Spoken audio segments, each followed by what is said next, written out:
नमस्कार दोस्तों, मैं शैलेश पाल आईसीएस यूट्यूब चैनल पर आप सभी का हार्दिक स्वागत करता हूं। जैसा कि हम लोगों ने पिछले वीडियो में 15 सितंबर 2020 के महत्वपूर्ण करंट अफेयर्स के प्रश्नों को पढ़ा था, आज हम लोग 16 सितंबर 2020 के महत्वपूर्ण करंट अफेयर्स के प्रश्नों को पढ़ेंगे। अगर आप चैनल पर नए हैं तो चैनल को सब्सक्राइब करें ताकि हमारे आने वाली वीडियो आपको तुरंत प्राप्त हो जाए। बेल आइकन को जरूर प्रेस करें और वीडियो को पूरा अंत तक देखिए। चलिए वीडियो को शुरू करते हैं पहले प्रश्न के साथ। महत्वपूर्ण प्रश्न व्याख्यात्मक रूप से बताएंगे आपको। पहला प्रश्न, निम्नलिखित में से कौन सा देश United Nations commission on status of women के सदस्य के रूप में चुना गया है? देखिए ये इसका लोगो बना है, CSW64 commission on the status of women. पिछले वीडियो में मैंने इस प्रश्न को कराया था जिसमें ऑप्शन में केवल भारत था, तो इसलिए उसका उत्तर भारत था, लेकिन इसमें दो देश सम्मिलित किए गए हैं, एक अफगानिस्तान दूसरा भारत, तो इस हिसाब से आपका उत्तर हो जाएगा ए और सी दोनों। ए और सी दोनों। चलिए इसकी व्याख्या भी पढ़ लेते हैं। यूनाइटेड नेशन और commission on status of women के सदस्य के रूप में भारत को चुना गया। किसको चुना गया? भारत को भी चुना गया है, और भारत के साथ साथ अफगानिस्तान को United nation on status of women CSW के सदस्य के रूप में चुना गया। भारत के सदस्य के रूप में कार्यकाल कितने साल का होगा? 4 साल के लिए, 2021 से 2025 तक होगा। भारत के अफगानिस्तान चीन ने चुनाव लड़ा था, लेकिन चीन इससे बाहर हो गया। तो इस वर्ष महिलाओं पर चौथे विश्व सम्मेलन की तथा बीजिंग घोषणा और प्लेटफॉर्म फॉर एक्शन 1995 को अपनाए जाने की 25वीं वर्षगांठ थी। कौन सी वर्षगांठ थी? 25वीं। देखिए जब कूट वाले प्रश्न आ जाते हैं तो उसमें इन चीजों का बड़ा महत्व हो जाता है। कोविड-19 के कारण commission on status of women के 64वें सत्र को निलंबित कर दिया गया था। कोविड के कारण बहुत सारी चीजें, बहुत ही सम्मेलन इस वर्ष निलंबित हुए क्योंकि महामारी के प्रकोप अत्यधिक था। इसका विषय क्या था? बहुत इंपॉर्टेंट है। किसी भी चीज का अगर सम्मेलन तो उसका एक विषय होता है। विषय था बीजिंग +25। बस आपको इतने ही अगर ध्यान कर लिया तो भी काम हो जाएगा। बीजिंग +25 साकार लिंग समानता और सभी महिलाओं और लड़कियों का सशक्तिकरण, ये आपका विषय था। भारत को संयुक्त राष्ट्र सभा सुरक्षा परिषद के गैर स्थायी सदस्य के रूप में भी चुना गया और नया कार्यकाल जनवरी 2021 से शुरू होगा। ठीक है, तो ध्यान रखिएगा, भारत और अफगानिस्तान 4 साल 2021 से 2025 तक 25वीं वर्षगांठ थी। कोविड के कारण इसका सत्र इस साल निलंबित कर दिया गया। इसकी जो विषय था वो बीजिंग +25 साकार लिंग समानता और सभी महिलाओं और लड़कियों का सशक्तिकरण था, जिसका कार्यकाल 2021 में प्रारंभ होगा। चलिए आगे देखते हैं। Commission on status of women यह एक संयुक्त राष्ट्र आर्थिक और सामाजिक परिषद का कार्यात्मक आयोग है। ठीक है, जिसमें लैंगिक समानता और महिलाओं के सशक्तिकरण को बढ़ावा देना है। इसकी स्थापना कब हुई थी? ये संयुक्त राष्ट्र आर्थिक और सामाजिक परिषद की स्थापना 1946 में। ठीक है, और 45 संयुक्त राष्ट्र सदस्य इसके सदस्य के रूप में नामित हो सकते हैं। इसका मुख्यालय न्यूयॉर्क और USA में है। ठीक है, इसका मुख्यालय कहाँ है? न्यूयॉर्क USA में है। ठीक है, चलिए आगे देखते हैं। नेक्स्ट क्वेश्चन, नागरिक उड्डयन मंत्रालय के निम्नलिखित में से किस निकाय को विमान संशोधन विधेयक 2020 के माध्यम से सांविधिक निकायों में परिवर्तित किया गया है? तो नगर विमानन महानिदेशालय, नागरिक उड्डयन सुरक्षा ब्यूरो, विमान दुर्घटना जांच ब्यूरो या उपरोक्त सभी? इसमें से कौन सा जवाब है, ये पूछा जा रहा है। तो इसमें जवाब कौन सा होगा आपका? तो इसमें जवाब आपका है उपरोक्त सभी। चलिए उपरोक्त सभी, इसकी व्याख्या देख लेते हैं। विमान संशोधन विधेयक 2020 संसद द्वारा पारित किया गया। किसके द्वारा? संसद द्वारा पारित किया गया।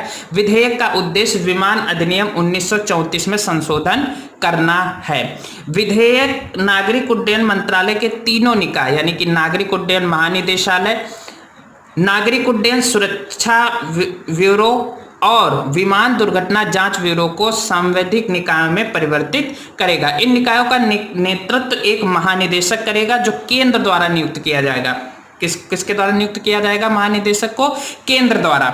नागरिक उड्डयन महानिदेशालय डीजीसीए का गठन 1997 में हुआ था। याद कर लीजिए कि जो महानिदेशालय बना था उसका गठन 1997 में किया गया था।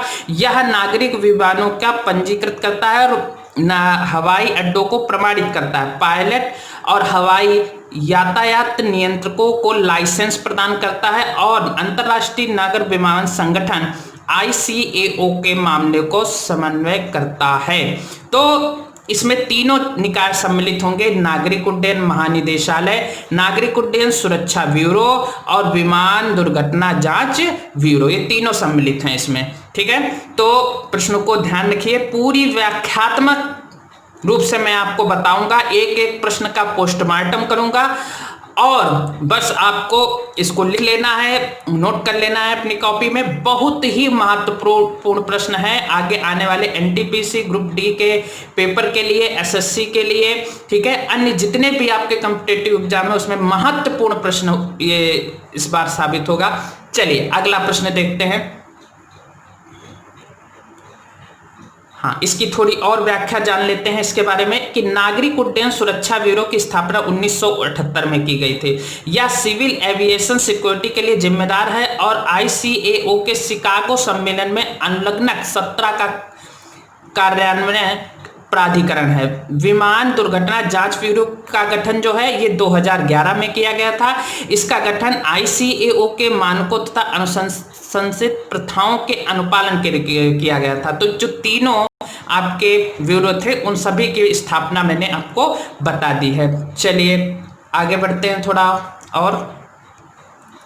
Question number next, Montreal protocol में किंगली संशोधन का लक्ष्य निम्नलिखित में से ओजोन घटने वाले पदार्थों में से किसके इस्तेमाल को खत्म करना है? तो carbon tetrachloride, HFC, sulphur try oxide, chlorobenzene. तो 4 आपके ऑप्शन दिए हैं। ठीक है, तो इसमें पूछा गया है ओजोन घटने वाले पदार्थों में से, तो इसमें कौन सा है? तो वो जवाब इसका आपका आएगा HFC। क्या आएगा? HFC। देखिए 16 सितंबर को सभी को पता है कि ओजोन दिवस मनाया जाता है, तो उसकी भी हम लोग व्याख्या भी पढ़ लेते हैं कि ओजोन परत के संरक्षण के लिए अंतर्राष्ट्रीय दिवस या विश्व ओजोन दिवस उल्लेखनीय मॉन्ट्रियल प्रोटोकॉल का उत्सव है। देखिए बहुत इंपॉर्टेंट है EVS का क्वेश्चन। अगर सीटेट में और टेट में और सुपर टेट में या EVS से संबंधित किसी भी अगर प्रश्न आता है तो बहुत इंपॉर्टेंट प्रश्न बन जाता है ओजोन परत। और ओजोन परत में मॉन्ट्रियल जो आपका प्रोटोकॉल है वो बहुत इंपॉर्टेंट अपने आप में ही एक प्रश्न क्या पूरी व्याख्या है। तो क्योंकि इस पर कई सम्मेलन हो चुके हैं, पेरिस सम्मेलन ले लीजिए, ठीक है, जलवायु परिवर्तन सम्मेलन ले लीजिए, तो कई सम्मेलन कर चुके हैं इस पर। तो इसी में मॉन्ट्रियल प्रोटोकॉल का उत्सव है जिसे ओजोन परत की रक्षा के लिए कई देशों द्वारा हस्ताक्षरित किया गया है। 1985 में दुनिया भर के देशों में ओजोन परत के संरक्षण के लिए वियना कन्वेंशन को अपनाया गया था। देखिए एक और आपका जो है सम्मेलन में मॉन्ट्रियल प्रोटोकॉल के तहत 99% ओजोन हटाने वाले पदार्थों को चरणबद्ध तरीके से बाहर किए गए। 16 सितंबर को ओजोन दिवस मनाया जाता है। 16 सितंबर 2009 को वियना कन्वेंशन तथा मॉन्ट्रियल प्रोटोकॉल सार्वभौमिक रूप से अनुमोदित होने वाली पहली संधियां बन गए। चलिए थोड़ा और पढ़ते हैं इसके बारे में। मॉन्ट्रियल प्रोटोकॉल के लिए किगाली संशोधन 2019 जिसका उद्देश्य HFC के प्रयोग को खत्म करना है, इस सदी के अंत तक पृथ्वी के तापमान में 0.4 डिग्री सेल्सियस की वृद्धि से बच सकता है। वैसे मैं आपको बता दूं कि इस बार ज्यादातर देशों में कोरोना वायरस के चलते लॉकडाउन लगाया गया था, जिसके कारण कहीं ना कहीं ओजोन परत का जो छिद्र है उसमें थोड़ी कमी आई है और वो छिद्र भरा है। ये एक महत्वपूर्ण वातावरण के लिए घटना मानी जाएगी क्योंकि इसमें बहुत ही वातावरण को बहुत ही अधिक लाभ हुआ है। दिल्ली जैसा जो प्रदूषित शहर था उसमें तक बहुत हद तक सुधार हुआ है। तो लॉकडाउन का इतना असर जरूर रहा कि वातावरण कहीं ना कहीं शुद्ध हुआ, क्योंकि मोटर वाहन से लगा करके, बड़ी बड़ी फैक्ट्रियों से लगा करके, हर चीज़ जिससे प्रदूषण फैलता था उन चीज़ों से थोड़ी थोड़ी कमी आई है। तो 0.4 डिग्री सेल्सियस में वृद्धि से बच सकता है। 1994 में संयुक्त राष्ट्र महासभा UNGA ने 16 सितंबर को ओजोन दिवस के रूप में चिन्हित करने का संकल्प अपनाया। ओजोन परत गैस की ढाल है जो सूर्य की हानिकारक पराबैंगनी किरणों को पृथ्वी तक रक्षा करती है। यह ध्यान रखिएगा कि जो अल्ट्रावायलेट रेज आती हैं उनको पृथ्वी से रक्षा करती हैं, क्योंकि हमारे शरीर के त्वचा के लिए बहुत ही हानिकारक होती हैं। तो ओजोन परत के क्षय से मनुष्य में त्वचा कैंसर, देखिए इसमें दिया भी है, त्वचा कैंसर हो सकता है और पारिस्थितिकी तंत्र का विनाश हो सकता है। और थीम देखिए, कोई भी दिवस होता है उसकी एक थीम होती है, जरूर याद कर लीजिए। थीम है 2020 में ओजोन फॉर लाइफ, 35 साल का ओजोन परत संरक्षण। ठीक है, 35 साल का ओजोन परत संरक्षण। चलिए नेक्स्ट क्वेश्चन देखते हैं। हाल ही में प्रधानमंत्री नरेंद्र मोदी ने बिहार में नमामि गंगे और अमृत योजना के तहत 7 परियोजनाओं का शुभारंभ किया। नमामि गंगे और अमृत योजना किस वर्ष शुरू की गई थी? तो इसका वर्ष है 2014-2015 नमामि गंगे योजना। ठीक है, तो इसका हम लोग विश्लेषण देखते हैं। पीएम मोदी ने बिहार में नमामि गंगे तथा अमृत योजना के तहत 7, इसको याद रखिएगा, 7 परियोजनाओं का उद्घाटन किया। बिहार शहरी आधारभूत संरचना विकास निगम लिमिटेड इन परियोजनाओं को लागू करेगा। परियोजना में पानी की आपूर्ति, जलमल शोधन संयंत्र और रिवर फ्रंट का विकास से संबंधित है। 15 सितंबर को अभियंता दिवस के अवसर पर परियोजनाओं का उद्घाटन किया गया, जो मोक्षगुंडम विश्वेश्वरैया की जयंती भी है, क्योंकि इन्हीं की जयंती पर इंजीनियर्स डे या अभियंता दिवस मनाया जाता है। चलिए आगे थोड़ा इसकी व्याख्या और देखते हैं।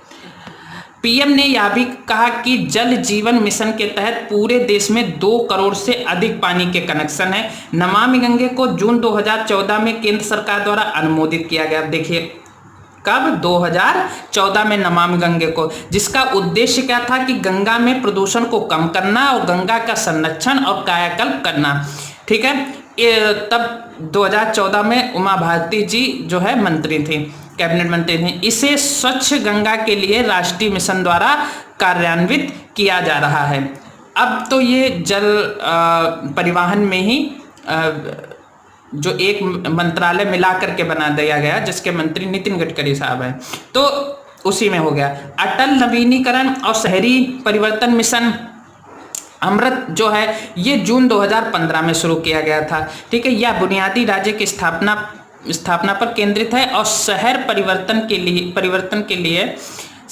के लिए पर्याप्त रूप से मजबूत सीवेज नेटवर्क और पानी की आपूर्ति को सुनिश्चित कर सकता है। ठीक है, चलिए थोड़ा और बढ़ते हैं इसके आगे। अगला क्वेश्चन है कि हाल ही में केंद्रीय मंत्रिमंडल ने निम्नलिखित में से किस स्थान पर नए एम्स को मंजूरी दी? नए एम्स।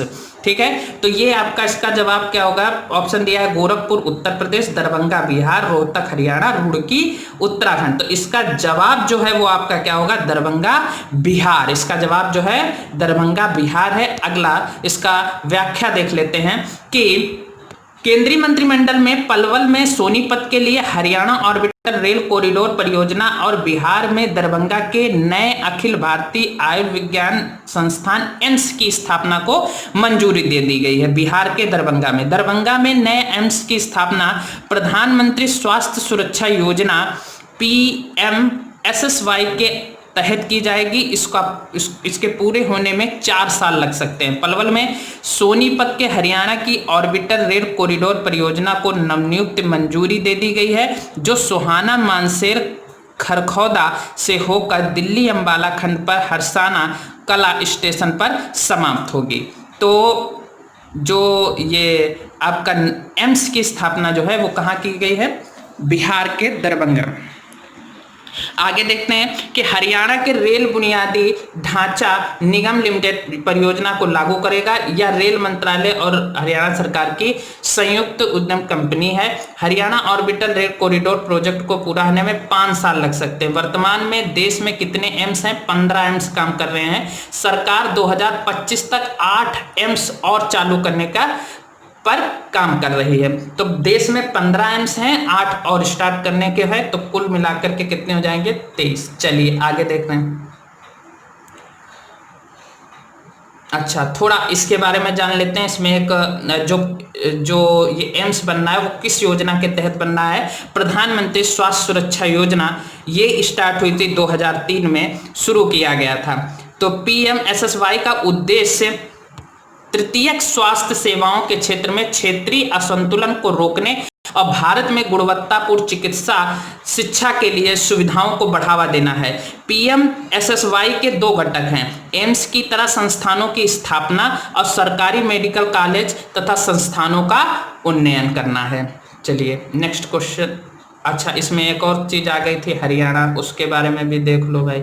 हरियाणा, इसका गठन 1 नवंबर 1966 को हुआ। इस हरियाणा का गठन जो है 1 नवंबर 1966, इसकी राजधानी चंडीगढ़ है और वर्तमान में इसके जो गवर्नर हैं वो हैं, राज्यपाल जो है सत्यदेव नारायण आर्य हैं और मुख्यमंत्री मनोहर लाल खट्टर जी हैं। इसकी सीमा जो है पंजाब, हिमाचल प्रदेश, उत्तराखंड, उत्तर प्रदेश और राजस्थान 5 से घिरी हुई है और यह दिल्ली को 3 तरफ से घेरे हुआ है, यानी दिल्ली केंद्र शासित के रूप में और 5 राज्य पंजाब, हिमाचल प्रदेश, उत्तराखंड, उत्तर प्रदेश और राजस्थान से घिरा हुआ है हरियाणा। ठीक है, तो हम लोगों ने बहुत सारी चीजें इसके बारे में जान ली। हरियाणा प्रधानमंत्री स्वास्थ्य सुरक्षा योजना, ठीक है, हरियाणा और जो ये हरियाणा ऑर्बिटर रेल कॉरिडोर के बारे में जान लिया। तो एक ही क्वेश्चन से देखिए कितनी सी चीजें आपको पता हो गए। तो इसको कहते हैं पूर्ण रूप से व्याख्या। ठीक है, चलिए नेक्स्ट क्वेश्चन देखते हैं। निम्नलिखित में से कौन सा कथन सही नहीं है, जो कि यानी कि गलत है? आवश्यक वस्तु संशोधन विधेयक 2020 आवश्यक वस्तु अधिनियम 1955 में संशोधन करेगा, या सही है? विधेयक में आवश्यक वस्तुओं की सूची में अनाज, दाल, तिलहन, खाद्य तेल, प्याज, आलू जैसी वस्तुओं को शामिल नहीं किया गया, ये भी सही है। सरकार किसी परिस्थिति में इन वस्तुओं को विनियमित कर सकती है, ये आपका ऑप्शन गलत है। तो इसमें जो करा था सही नहीं है, इस नहीं पर जरूर ध्यान कीजिए। तो इसमें कौन सा सही नहीं है? सरकार किसी भी परिस्थिति में इन वस्तुओं को विनियमित कर सकती है। ठीक है, चलिए, और अगला ऑप्शन जस्ट इसका अपोजिट दिया, सरकार एक आवश्यक वस्तु के स्टॉक को एक व्यक्ति कितना रख सकता है, इसे विनियमित कर सकती है। चलिए इसकी व्याख्या हम लोग देख लेते हैं। संसद में पारित हुआ था, इसीलिए ये संसद। चलिए, आवश्यक वस्तु विधेयक संशोधन विधेयक 2020 में लोकसभा में पारित कर दिया गया था और यह 5 जून 2020 को जारी आवश्यक वस्तु संशोधन अध्यादेश का स्थान लेगा।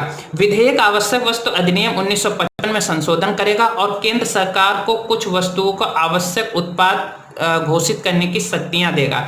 वस्तुओं में खाद्य पदार्थ, उर्वरक और पेट्रोलियम उत्पाद शामिल हैं।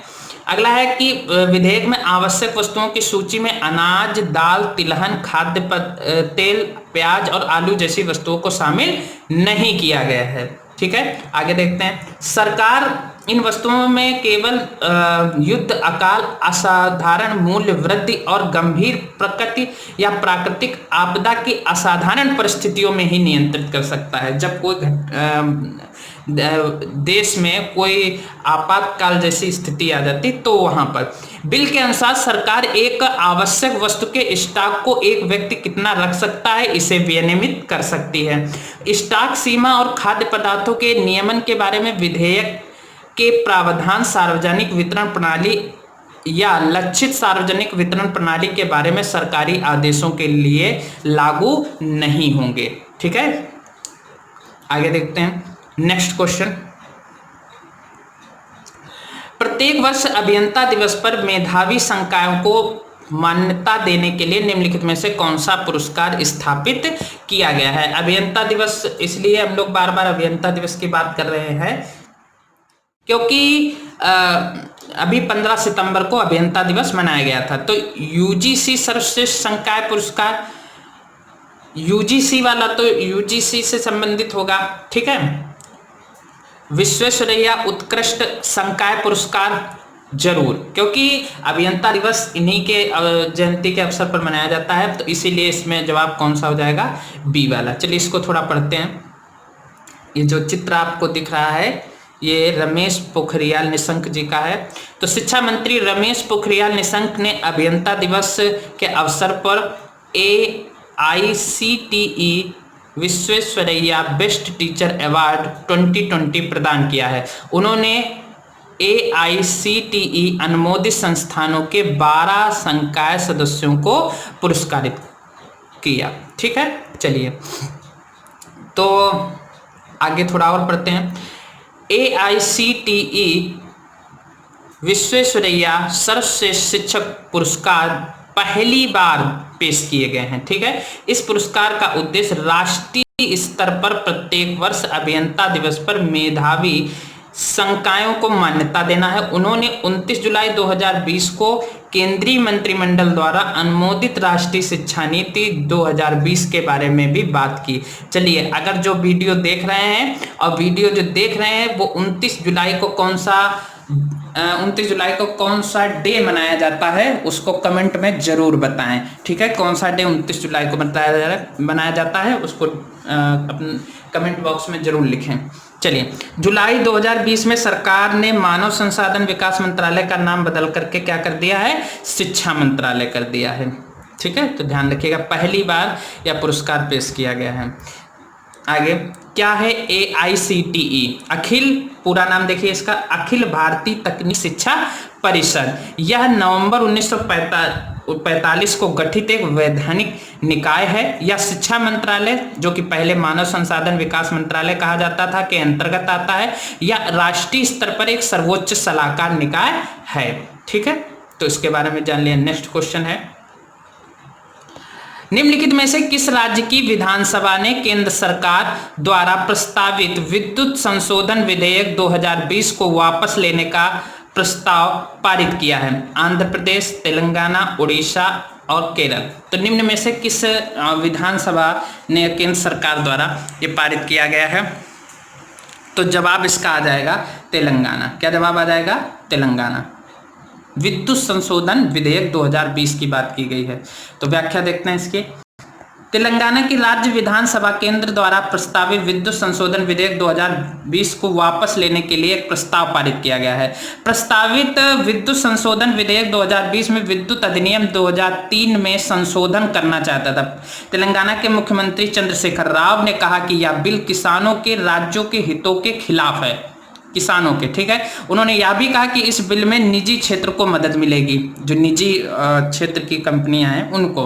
तो यदि विधेयक एक अधिनियम बन जाता है तो राज्य विद्युत विनियमन आयोग के सदस्यों की नियुक्ति में राज्यों की भूमिका छीन लेगा। तो इसीलिए उन्होंने इस बिल को क्या कर दिया, कहा वापस कर दिया, प्रस्ताव पारित कर दिया।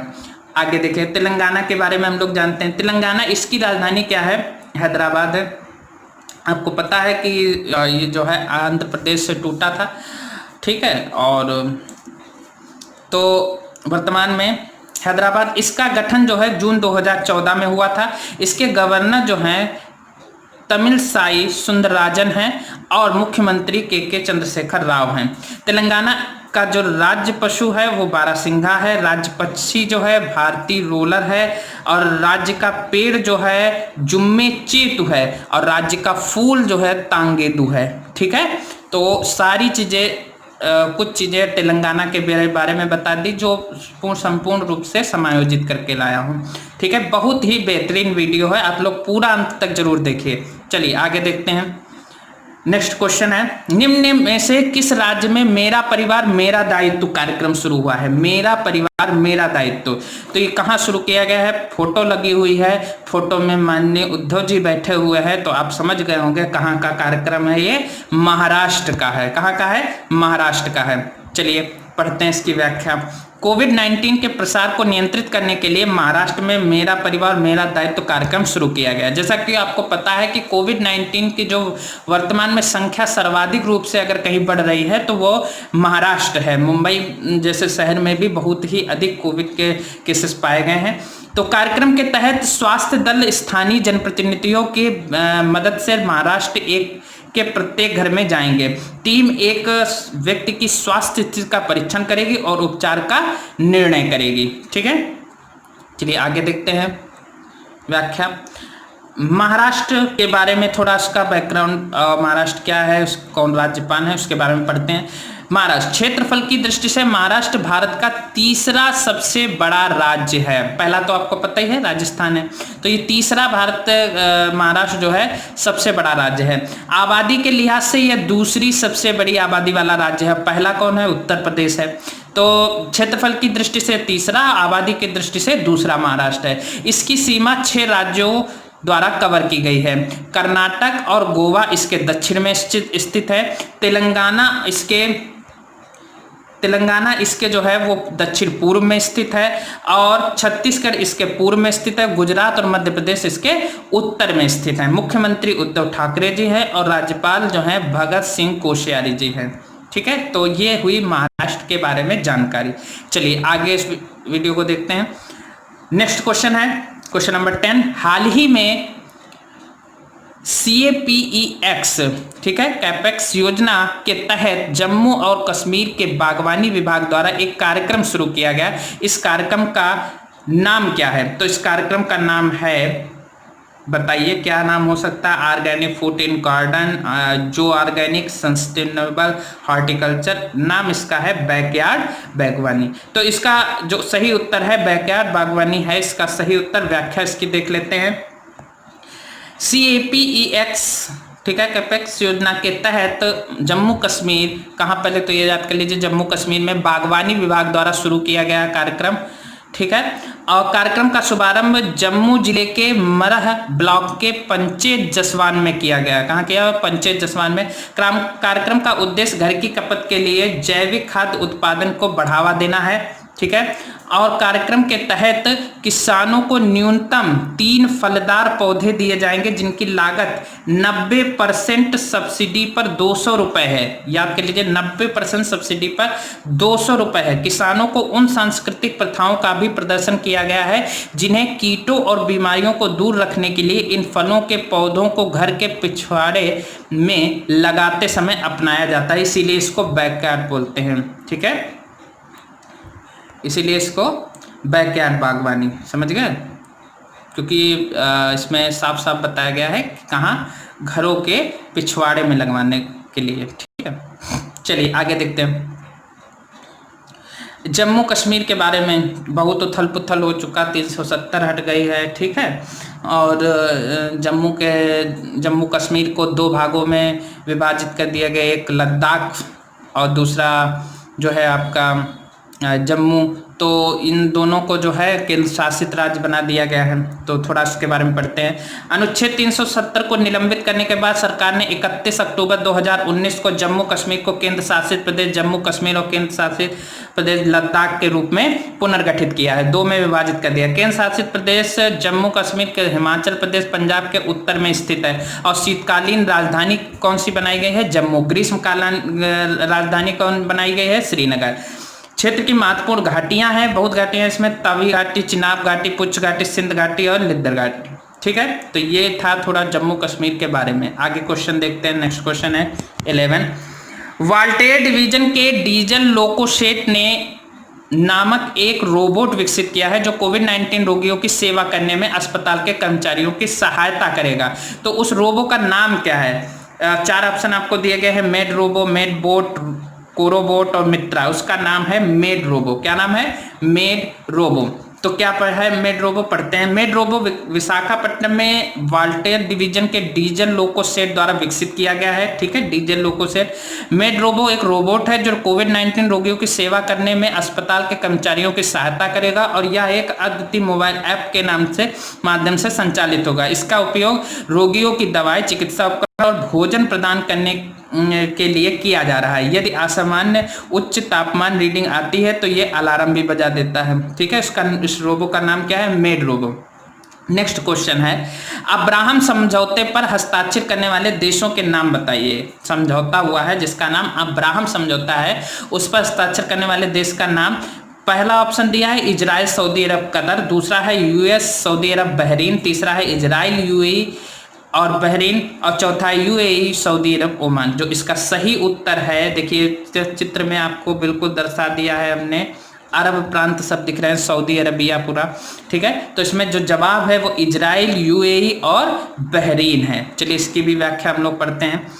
इजराइल, यूएई, बहरीन ने 26 साल में पहले अरब इजराइल शांति समझौतन यानी अब्राहम समझौते पर, शांति समझौता है, अब्राहम समझौते पर हस्ताक्षर किए। समझौते में इजराइल फिलिस्तीन संघर्ष का उल्लेख नहीं है। यूएई और बहरीन ने हाल ही में इजराइल के साथ अपने द्विपक्षीय संबंध को सामान्य करने की घोषणा की थी। मिस्र 1979 में इजराइल के साथ शांति समझौते पर हस्ताक्षर करने वाला पहला अरब देश था। उसके बाद जॉर्डन 1994 था। समझौते के अनुसार दोनों देश इजराइल में अपने दूतावास स्थापित करेंगे और पर्यटन, व्यापार के, सुरक्षा, स्वास्थ्य के विभिन्न क्षेत्रों में सहयोग करेंगे, ठीक है। तीन नाम इजराइल, यूएई और बहरीन। चलिए अगला क्वेश्चन, थोड़ा और इसके बारे में व्याख्या सुन लीजिए। इसके बारे में बहुत इंपॉर्टेंट चीज है। देश दिया है, इजराइल दिया है, यूएई दिया और बहरीन दिया। उसके बारे में देखिए स्थान दिया है, कहाँ पर है, तो ये भूमध्य सागर पर स्थित है, मध्य पूर्व में इजराइल। अरब यूएई यानी अरब अमीरात जो है वो पश्चिम एशिया, अरब प्रायद्वीप के पूर्वोत्तर छोर पर है। ये अगला है बहरीन जो है वो फारस की खाड़ी में एक देश है, ठीक है।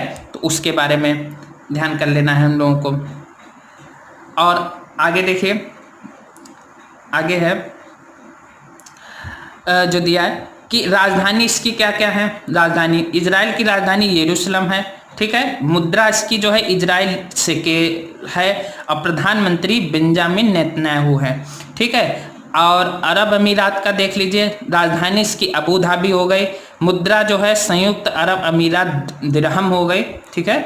और इसके जो प्रधानमंत्री जो हैं वो प्रधानमंत्री कह लीजिए या वहाँ का जो शेख होते हैं मोहम्मद बिन राशिद अल मखतूम हैं, ठीक है, या राजकुमार प्रिंस कह लीजिए। बहरीन फारस की खाड़ी में है, इसकी राजधानी जो है मना है, मुद्रा बहरीन दिनार है और जो प्रधानमंत्री हैं खलीफा बिन सलमान अल खलीफा, ठीक है। तो इसके बारे में थोड़ी जानकारी जरूर ग्रहण की हम लोगों ने। आगे बढ़ते हैं, question number 13। This is the last question of this video.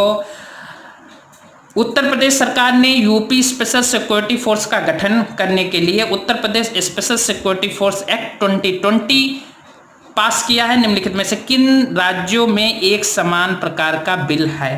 तो ये प्रश्न दिया गया है, उत्तर प्रदेश ने पास किया और किन राज्यों में एक समान प्रकार का बल है। तो पंजाब और हरियाणा, उड़ीसा और महाराष्ट्र, कर्नाटक और गुजरात, पश्चिम बंगाल और मध्य प्रदेश। तो इसका सही जवाब है ओडिशा और महाराष्ट्र। चलिए इसकी व्याख्या पढ़ते हैं। यूपी सरकार ने अगले 3 महीनों में यूपीएसएसएफ बनाने का लक्ष्य रखा है और डीजीपी को 3 दिनों में बल के लिए एक रोड मैप तैयार करने के लिए कहा है। यूपीएसएसएफ के निर्माण की घोषणा 26 जून 2020 को की गई। 31 अगस्त 2020 को अधिसूचित की गई।